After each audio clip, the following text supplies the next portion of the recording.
Frère Michel Vanard, bonjour. Bonjour Marie. Vous avez fondé l'université d'Aumuni il y a maintenant bientôt 17 ans.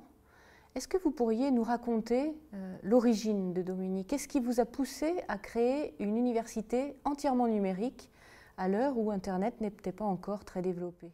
Oui, c'est vrai, à ce moment-là, Internet n'était pas encore développé. C'était même quelque chose que les gens ne connaissaient pas. Les Français avaient le Minitel.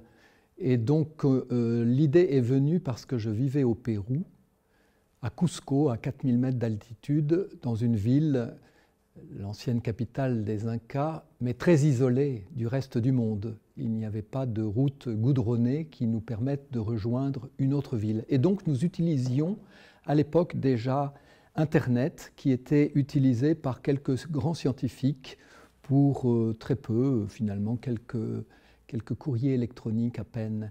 Et donc, quand j'ai fini mon mandat là-bas et que j'ai été élu provincial de la province de Toulouse, et que je me suis rendu compte qu'il y avait un bon nombre de jeunes théologiens bien formés, et qui est donc un potentiel d'enseignants, je me suis dit, ils sont nombreux, mais ils ne suffiront pas par rapport à tous les besoins. Et à ce moment-là, donc, l'idée est venue d'essayer de proposer un enseignement par Internet pour rejoindre les gens qui vivent loin d'un centre universitaire. Et donc, distance géographique d'abord? Au plan géographique, oui. Voilà. Et donc j'en ai parlé à quelques frères, notamment au frère Hervé Ponceau, qui lui s'est enthousiasmé, a trouvé l'idée intéressante et a su la réaliser. Parce que lui, il savait constituer un site Internet. Et donc il a fait le tout premier site, c'était en 1999.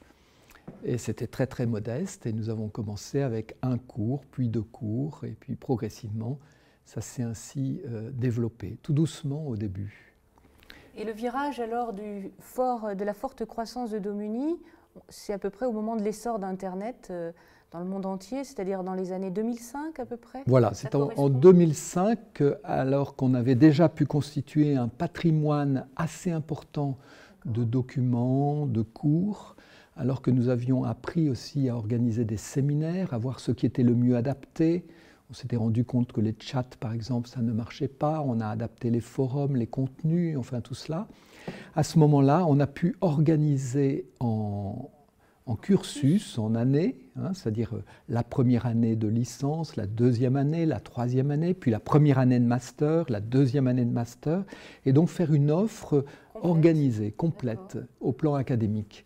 Et donc à partir de ce moment-là, les étudiants sont arrivés, parce qu'eux-mêmes, petit à petit, arrivaient sur Internet, ça devenait possible, ça rentrait dans les mentalités. Et donc, par chance, nous étions prêts à ce moment-là, alors que nous nous étions développés tout doucement, avec pratiquement aucun moyen. On a commencé avec quelques milliers d'euros, et puis l'aide des provinces dominicaines. Et c'est ainsi que, à partir de ce moment-là, la croissance a été vraiment rapide. Je vous remercie.